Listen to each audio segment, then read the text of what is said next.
Hello everyone and welcome to my channel. এখন আমি পুষ্পা 2 এই সিনেমাটার ডে 5 পর্যন্ত বক্স অফিস কালেকশন নিয়ে কথা বলবো। আমার যতদূর মনে আছে যে আমি ডে 3 পর্যন্ত আমি বক্স অফিস কালেকশন বলেছি। তো লেটস স্টার্ট।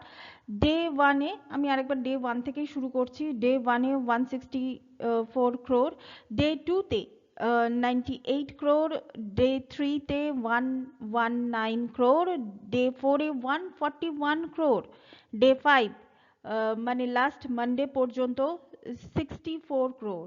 তো সব মিলিয়ে এখন পুষ্পা 2 এর যেটা কালেকশন হয়েছে 593.45 CR এই কালেকশন হয়েছে। তো এরপর যদি আমি অকুপেন্সিস এর কথায় চলে আসি, লাস্ট দিনের অকুপেন্সির কথা, সেটা হচ্ছে মর্নিং এর ছিল 23%, এখন কমবে, মানডেতে কমবে।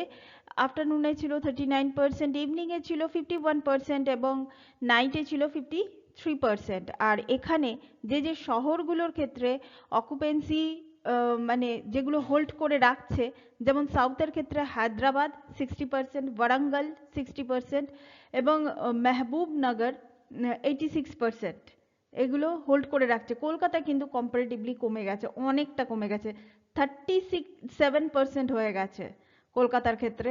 পুনে 64%, জয়পুর 60%।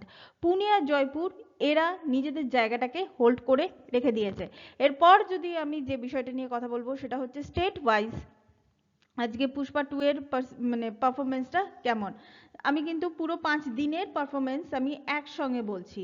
যেমন হচ্ছে Karnataka 58 CR, APTG 199 CR, Tamil Nadu 46.58 CR, Kerala 14.1 CR এবং রেস্ট অফ ইন্ডিয়া, এই কটা স্টেট বাদ দিয়ে রেস্ট অফ ইন্ডিয়াতে হয়েছে 390.72 CR, টোটাল হয়েছে 709.3 CR।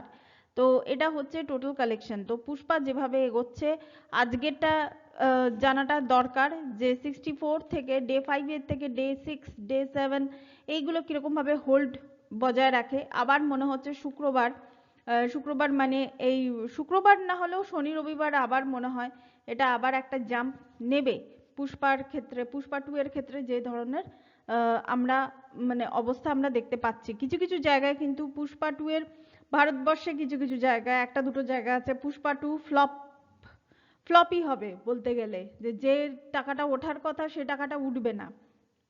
তো সেক্ষেত্রে যদিও সিনেমাটার জন্য কোনো অসুবিধা হবে না, সিনেমাটা কিন্তু যেরকম ব্যবসা করা করবো এই একটা দুটো জায়গার জন্য কোনো অসুবিধা হয় না। আর এই মানে এই ধরনের মানে মানে ভিডিও যদি আপনারা আরও বেশি, আপনারা যদি জানতে চান, আরও বেশি যদি ইনফরমেশন যদি নিতে চান, তাহলে আপনারা মানে গুগলে গিয়ে আপনারা সার্চ করুন। ভিডিও না হলেও যদি ইনফরমেশন আরও বেশি কোন কোন জায়গায় পুষ্পা 2 এর কালেকশন আরও ডিটেলিংয়ে যদি যেতে চান, যেমন তামিলনাড়ু, মানে তারপর হচ্ছে কেরালা, আন্ধ্রা, এ মানে আরও বেশি যদি ডিটেলিং চান, তাহলে আপনারা ডেফিনেটলি গুগল সার্চ করলে আপনারা কিন্তু পেয়ে যাবেন। তো বিভিন্ন রকমের নিউজ পোর্টালে কিন্তু পেজ 3 যে পেজগুলো, কারণ এটা তো এন্টারটেনমেন্টের পেজ, পেজ 3 পেজগুলোর কিন্তু এখন হেডলাইনই হয়ে গেছে পুষ্পা 2। তো সেই হিসাবে কিন্তু পুষ্পা 2 এখানে যেভাবে পারফর্ম করছে, মানে দ্যাটস অ্যামেজিং অ্যামেজিং।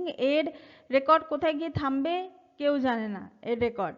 যদিও পুষ্পা 2কে নিয়ে বিতর্কের কোনো সীমা পরিসীমা ছিল না পুষ্পা 2 রিলিজ হওয়ার আগে, মানে কোনো রকমেরই ভাবেই কোনো মানে যেন এন্ডিং যেন হচ্ছিল না, কিন্তু তবুও আমার মনে হচ্ছিল যে সিনেমাটার আলটিমেটলি কোনো ক্ষতি হবে না। হ্যাঁ, সিনেমাটার জন্য আফসোস থেকে যায় যে আমরা ফাহাদ ফাজিল আর আল্লু অর্জুনের একটা ভালো টাসল দেখতে চেয়েছিলাম। আমি নিজে পার্সোনালি চেয়েছিলাম যে ফাহাদ ফাজিল আর আল্লু অর্জুনের একটা ভালো টাসল হবে, তো সেটা তো হলো না।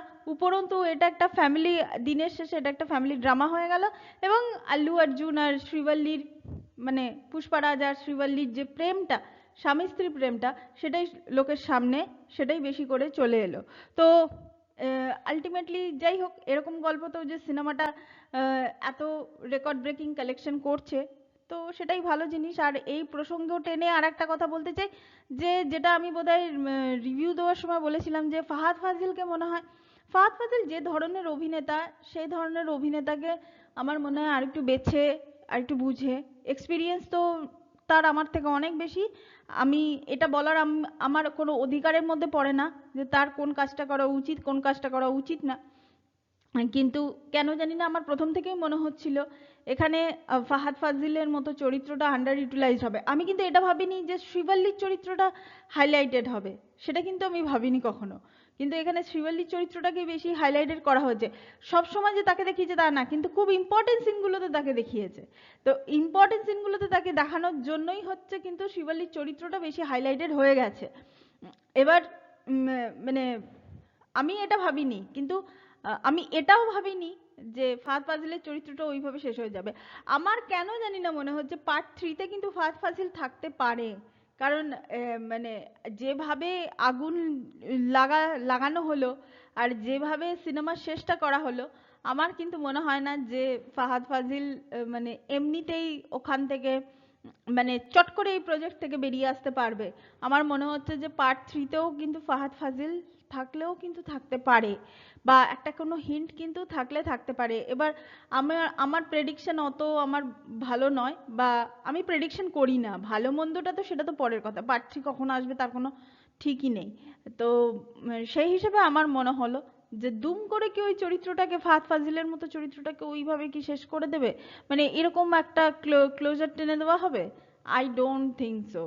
তো তবে একটা জিনিস, এটা আমি সবসময় মানে মানে স্বীকারই করব, অনেকেই হয়তো আমার কথাটার সঙ্গে এগ্রি করতে পারেন, অনেকে নাও করতে পারেন।